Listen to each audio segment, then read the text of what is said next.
Ekisharo eki nikishanga omutaano kanso ya Bigodi omu district ya Kamwenge kandi ab'ekitongole kirikujunaanizibwa aha kurinda ebisharo omu kicweka eki nibagira ngu bakenda kurinda omutindo gw'ebyobuhangwa.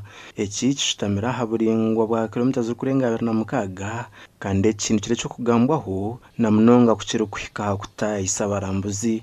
Tukenda kuraakuraniza ebyoburambuzi mu community y'e Bigodi hati neizire nkafuna idea y'okugamba nti nikisoboka naija natandika project na makutandika project then afuminga community governing project then kamaze kufuna project bigenderwa byokora uplift our community to another level.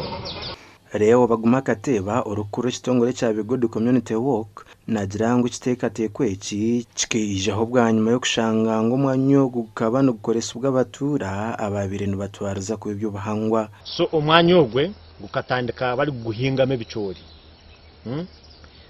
kuba bene baguhingamo ebicoori kyonka party yagwe era arubazu rw'ekisarara swamp then eyinaho conservation party etahinjuremu ebicoori.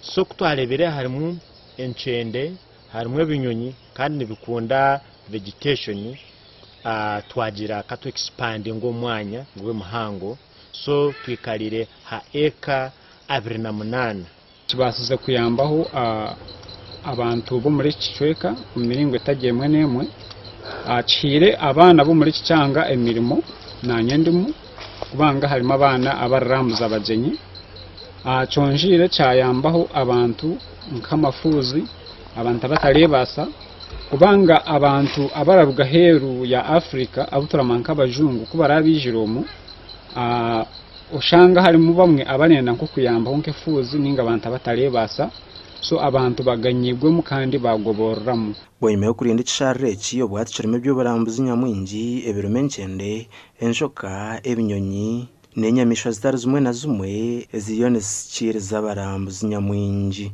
Twenda kuongeza kino ekisaro kyeitu kibe kikoto tongeza hasi ya kilometers kugamba ebisoro bifuniho kuzara n'ebinyonyi bifuniho koraki hogombeka ebizu then ebyo burambuzi biyongeze.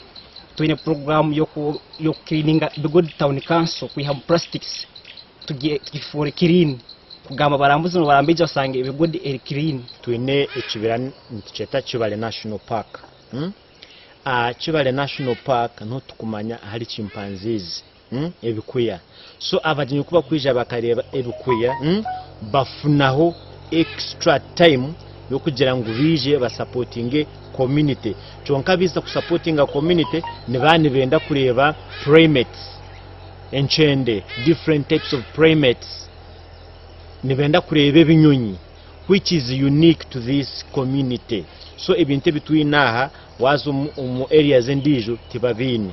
Oyiro kutayisa abarambuzi abantu bongera kurwana so kushisha by'obuhangwa no kurinda by'omunyakare ekintu kiriyo nikitungura omutindo gw'ebyoburambuzi omu kicweka eki.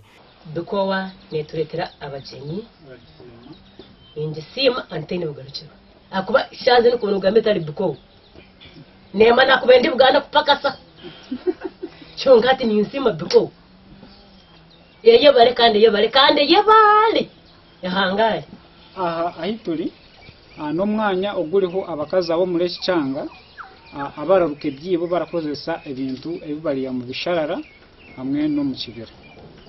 So abakazi banuya bakatandika gukora ibintu ubwo ekitongole kitandika omwaka gwa 2017 ubu habaho eshonga y'abajunga babijaga kureba ebikuya mu kibira cya Kibale National Park ubu bashabire ngo kubabonera kandi kalima kuba kubasa gukora ninga kuba babasa kutuwaringa niko kuretaho ekitekateko icyo kureta mu kabanta bararuka ebyibo.